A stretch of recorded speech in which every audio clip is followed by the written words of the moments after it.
I'm Tom Guiler, and I'm Assistant Professor of History and Public Humanities here at Winterthur. And I'm Bethany McGlyn, Sewell C. Curatorial Fellow.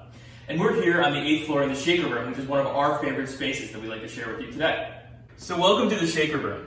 Some of you may be familiar with Shaker design or Shaker furniture, but you may be asking yourself, who were the Shakers? Well, the Shakers were a group of people led by Mother Ann Lee. They came over from England in the late 18th century and settled in what is now the Albany area of upstate New York.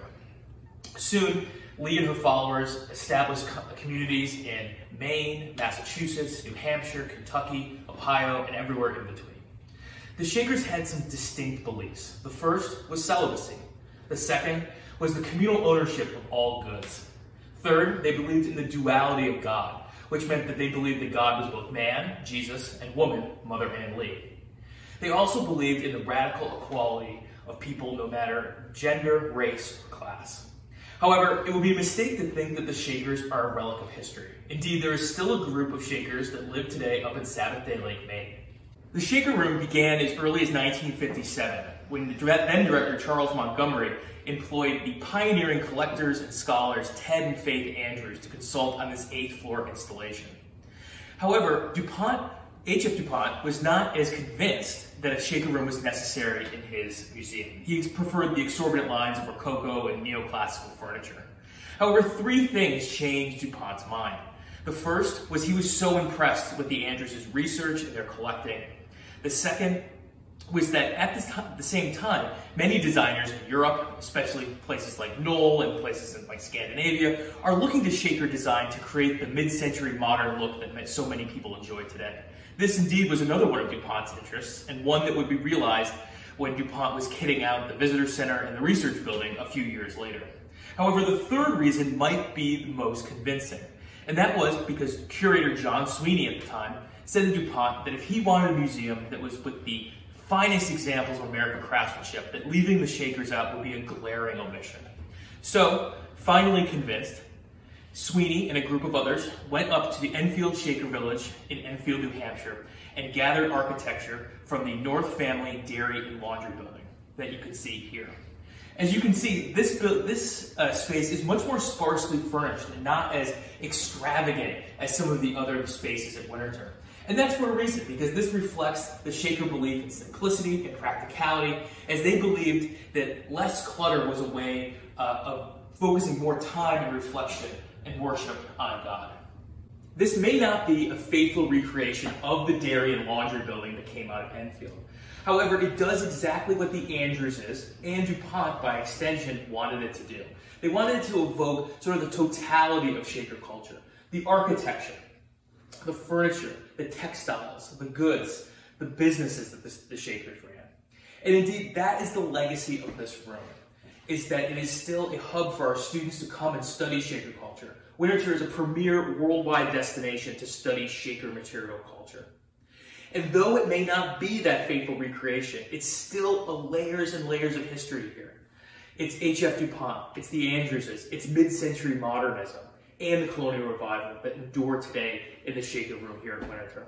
Well, to that end, I'm going to kick it over to Bethany, who's going to dive in deep with a couple of the objects in this room. Thank you, Tom. I'm really excited to share a couple of my favorite objects in here with you.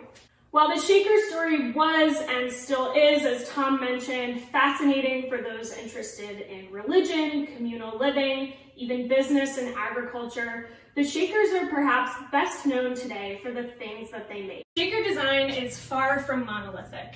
At their height in the mid-19th century, Shakers lived in communities from Maine to Kentucky and New York to Ohio. But whether in Enfield, New Hampshire, or Pleasant Hill, Kentucky, Shaker objects were made with the same principles and goals in mind. Through a complete integration of faith and lifestyle, Shakers aimed to reflect the beauty and perfection of heaven in their own lives. This means architecture and furnishings that together create a harmonious, orderly, and unified environment for work and worship. Though Shaker design is often called simple, I think that simple is a really deceptive word when thinking about the Shakers, because things that look so simple only got that way because of the tremendous thought and care put in by Shaker craftspeople, who created not just simple, but useful, innovative, and construction-wise, complex objects and furnishings that helped realize the Shaker vision of heaven on earth. Whether in architecture or furnishings, functionality and uniformity are two key aspects of Shaker design. So the first thing that I want to talk with you about is something that will look really familiar to you no matter where you're watching from, and that's the Shaker peg rail. You can find peg rails like this in every Shaker community. They're found in dwelling rooms, laundries and other workspaces, hallways, and meeting houses. The pegs on these rails are spaced a perfect 6 inches apart, and of course would hang things like clothing, but also chairs, hangers, tools, sconces, keeping the floors tidy and living and working spaces clean and neat. Similarly, this side chair is an exceptional example of Shaker design and innovation. Deceptively simple at first glance, a closer look, and maybe even tipping it over a little, reveals 2 tilters on each hind leg, a feature first invented in wood by Elder Freegift Wells in 1819 and then patented in metal by Brother George O'Donnell in 1852. You might be asking yourself what these tilters are for. In O'Donnell's 1852 patent, he describes the feature as a way to prevent, quote, the wear and tear of carpets and the marring of floors caused by the back posts of chairs as they take their natural motion of rocking back and forward. Leaning back in one's chair, as so many of us do today, increases pressure on those back legs and often dents and scratches the floor. The tilting chair is a functional design that displays not only Shaker ingenuity, but also the Shakers' deep commitment to caring for their property. Hope you enjoyed this brief look into our Shaker collections here at Winterthur.